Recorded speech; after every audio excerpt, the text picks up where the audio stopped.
Part 1. You are going to hear a conversation between Angela and Mr. Ray. Angela is applying to join the library. Listen to the conversation and complete the form below. First, you have some time to look at questions 1 to 5.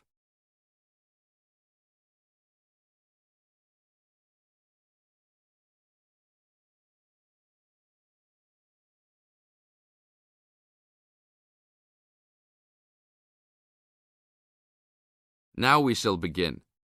You should answer the questions as you listen, because you will never hear the recording a second time. Hello, how can I join the library? Well, you need to make an application. Would you like to do it now? Yes, if I can. One moment and I'll get the form. Now, I just need to ask you a few questions before you sign at the bottom. Okay. Your full name, please. Angela Mary Price. Price? Yes, that's right.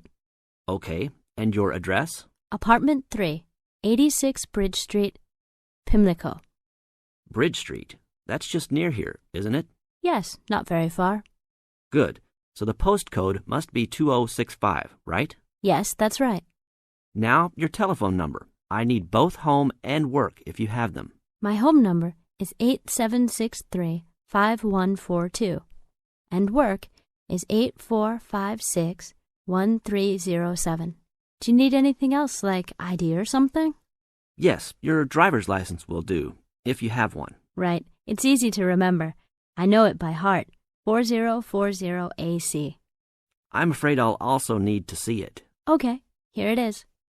Thanks. And your date of birth, please? 24 March 1981. Okay, thanks. That's the most important part completed. But if you don't mind, I'd also like to ask you a few questions for a survey we're conducting. Yes, that's okay. Now you have some time to read questions 6 to 10.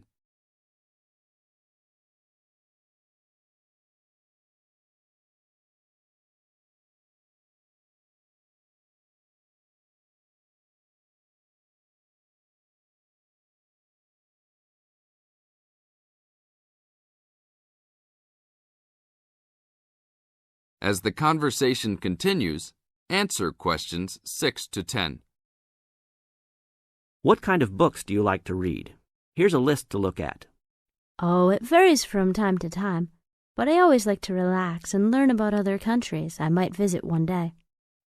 I don't like anything too heavy or serious, unless it's about animals or the environment. I'm not really into sport very much. Anything else? Well, I do like entertaining at home. You know, dinner parties. So I suppose you'll have something for me in that line. The pictures in those books always make me hungry, although they never seem to turn out exactly as they look in the books. Fine. I think that's all I need now, except I need you to sign here on the application form. Oh, and I almost forgot. The membership fee is $20, which is refundable if you no longer stay a member. There you are. Do I sign at the bottom here? Yes, that's right. You can borrow books now if you wish, although your membership card won't be ready until next week. So if you want to borrow today, you can pick up your card when you return your first books. That's if you want to take some now. I think I will, but I'll have a look around first. Okay, take your time. That is the end of Part 1. You will now have half a minute to check your answers.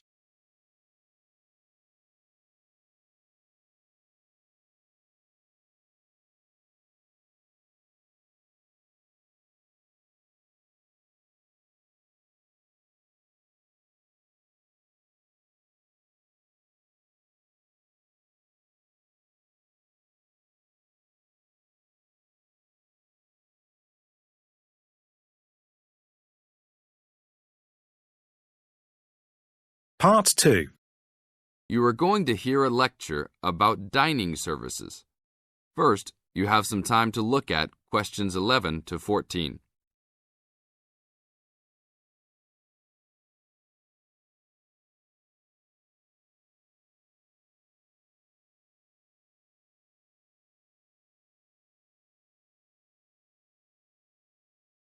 Now listen to the tape and answer questions 11 to 14.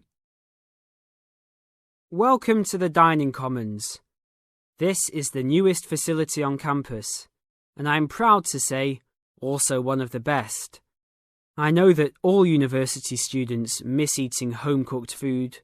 Well, this year, we are hoping to provide students with food and services that will make you feel at home, even without your family. The administration has been listening to the voice of the students. Students gave us frequent suggestions last year as to how we could improve the university. One of the most frequent suggestions was improving the dining options. We have been working hard all summer to come up with ideas that will make student life in the dormitories more pleasant. One of the new options we are offering in the dining facilities is variety in student meals. Last year, there was a set menu for every dinner, so if students didn't like the food, there was no choice. Students had to eat whatever was served. But this new dining facility has 3 completely unique areas, each with a different theme. At every meal, there will be 3 options for students to choose from. For example, there might be Italian food at station number 1, which might consist of pizza and pasta. At station number 2, there would be American food, consisting of hamburgers and hot dogs. At station number 3, there could be vegetarian soups and salads, accommodating all the vegetarians. We hope that with the greater selection of food, all students will find something to their liking. Now look at questions 15 to 20.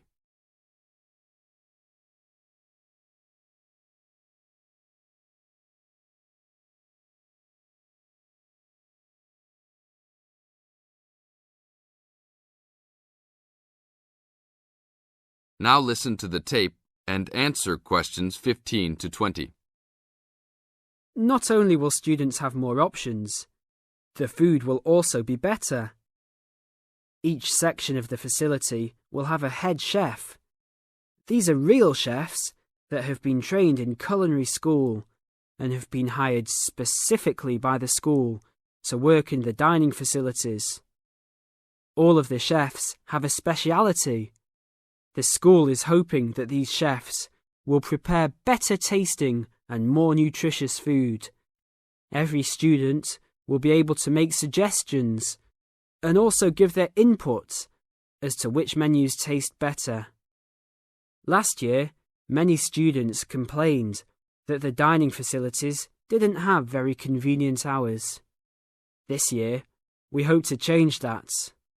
We will open for breakfast at 6 a.m. to accommodate all the early risers. In the evenings, we will open until midnight for all the students that like to go for a late-night snack. The afternoons will still remain closed, but we will have a student store open that will provide all students with drinks and fruit. The student store will be open every day from 2 p.m. to 5 p.m.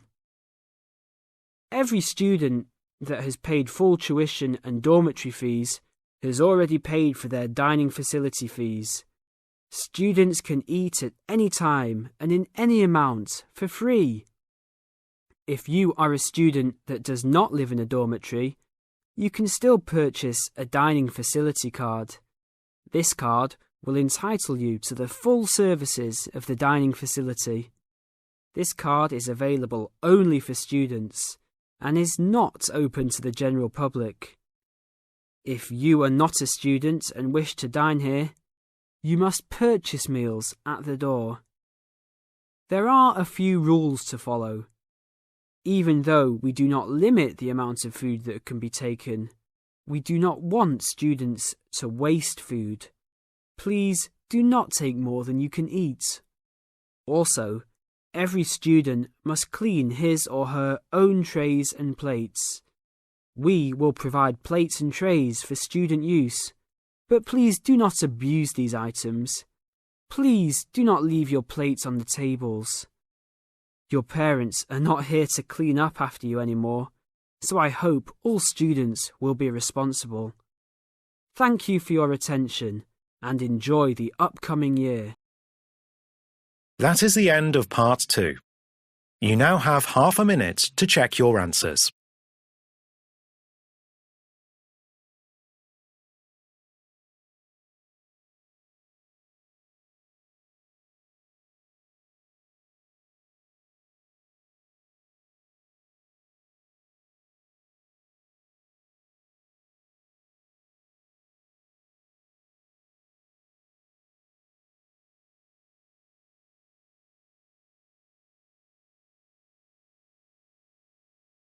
Part 3. You are going to hear a conversation between Anne and Marcia. In the first part of this conversation, they are talking about the commands of training dogs. First, look at questions 21 to 25.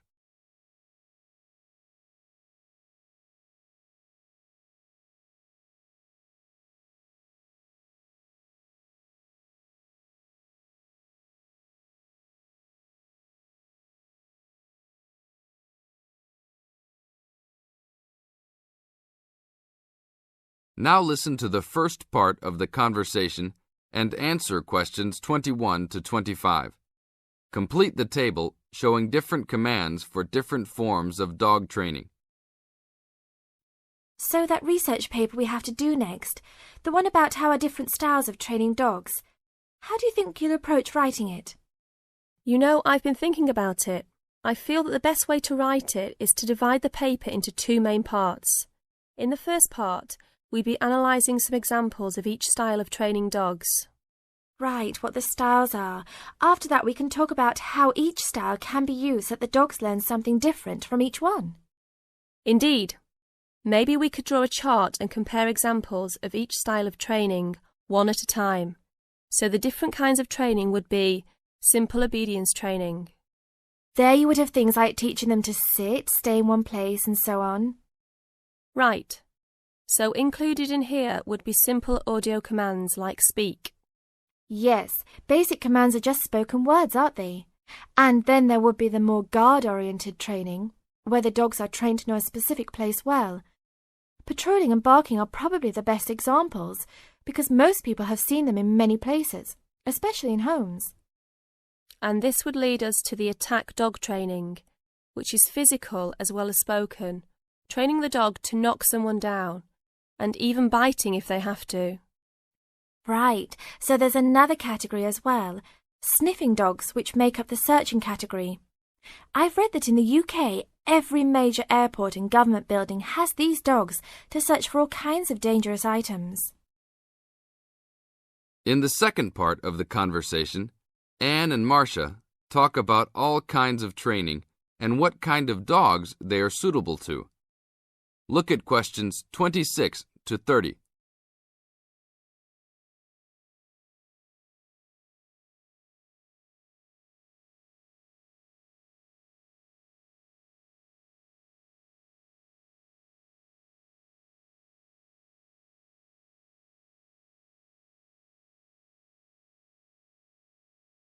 As you listen to the conversation, match A, B, C with the following forms of dog training. Listen carefully and answer questions 26 to 30. I can believe that. Well, we have a good list to build on. We're finally getting started now, so let's try to figure out when each type of dog training should be used. I guess we can start by trying to figure out the best situation for each type of dog training. What do you mean? What I mean is whether each type of training should be used with different kinds of dogs. We could use basic obedience training, for example, and ask whether it's more useful for a small dog, a medium-sized dog, and so on. In this case, I'd say obedience training is best with small dogs, because they tend to get excited easily, and this will help keep them out of trouble. Okay, that makes sense. Then let's look at physical training. Even though some people think it's ideal for every breed of dog, I think it's better suited to the larger kinds. Small dogs usually just aren't smart enough to understand the physical commands, and they can even get hurt from them. The specialised sniffing training is the same. I think they're better with the more intelligent breeds of dogs, and they're hardly ever useful with really small dogs. Attack training, however, can be useful for every kind of large dog, as long as the dog is treated well and given a lot of care and attention. All right, and what about guard training? Barking is an ideal way for small dogs to guard a home. I know they aren't big enough to stop a person, but making some noise is often all a dog needs to do. Other kinds of guard training like biting, though, are different. I'd always plan to teach those to a smart dog, give them a chance to use their brains and defend their homes. I'd have to agree. Trainers often just teach large dogs to bark at a person when they think something isn't right. But if they know how to use physical skills in a bad situation, they could save their owner's life someday. Yes, I suppose that different people would have different needs for their pets. Right, and different trainers would recommend different methods for different breeds. That is the end of part 3. You now have half a minute to check your answers.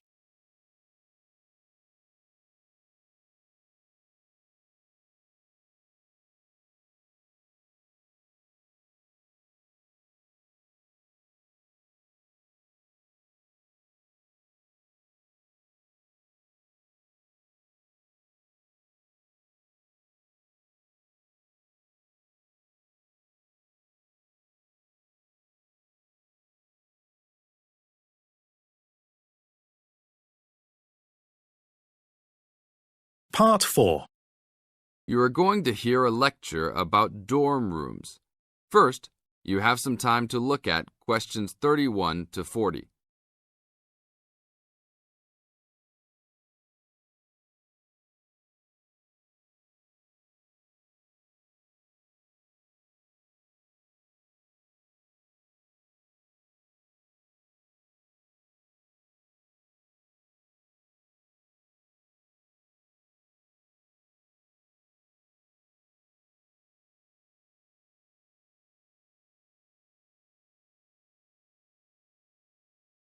Now listen to the tape and answer questions 31 to 40.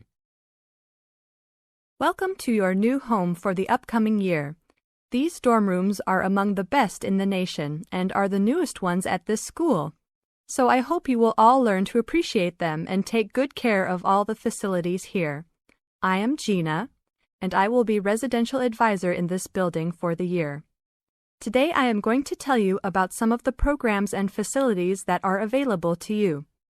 I will also be telling you the rules that everyone is expected to abide by. I will be asking you to give me your full attention for the next few minutes. I will first tell you about the facilities that are available to you. The dining facility is located on the first floor of the building. It is open 7 days a week from 7 a.m. to midnight. All the food offered to students is freshly made every day, and my own opinion is that the food is actually quite good. Feel free to come and grab a banana for breakfast or sit down with a group of friends for dinner. Although your meals are served buffet style, please do not waste food. All students are expected to clean their own tables after meals. In the basement of this building, there is a gym and recreational hall. The gym has workout equipment such as treadmills and weight sets. In the recreational hall, there are ping pong tables and a pool table for student use. You must sign in when using this equipment, and you will be held responsible for any damages or losses. The gym and recreational hall are open daily from 10 a.m. to 10 p.m. There is a kitchen located on the second floor of this building. Your dorm key will open this door. Inside there is a refrigerator, a microwave, an oven, and a stove. This room is open 24 hours a day, 7 days a week.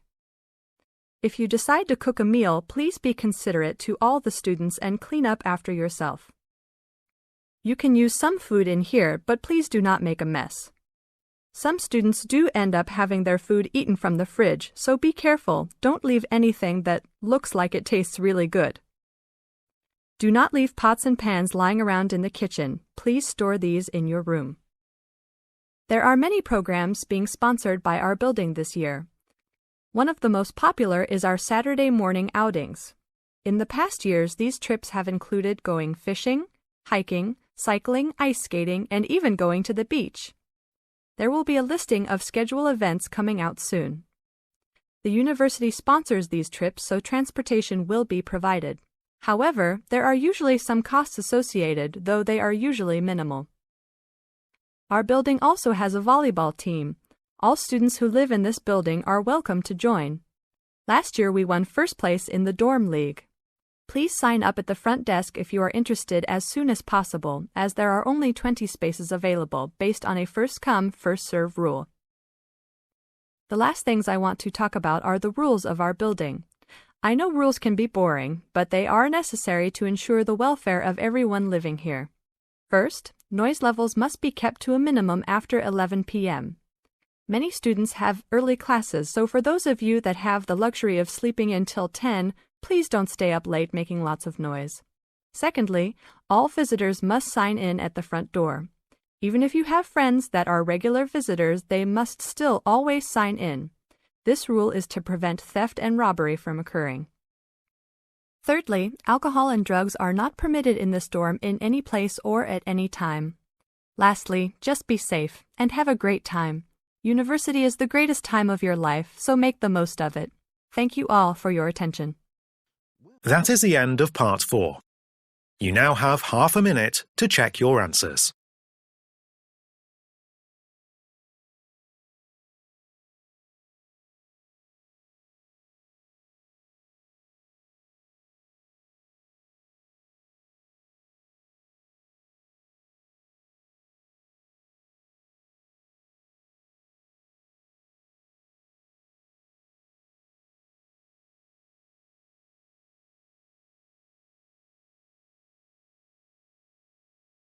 That is the end of the listening test.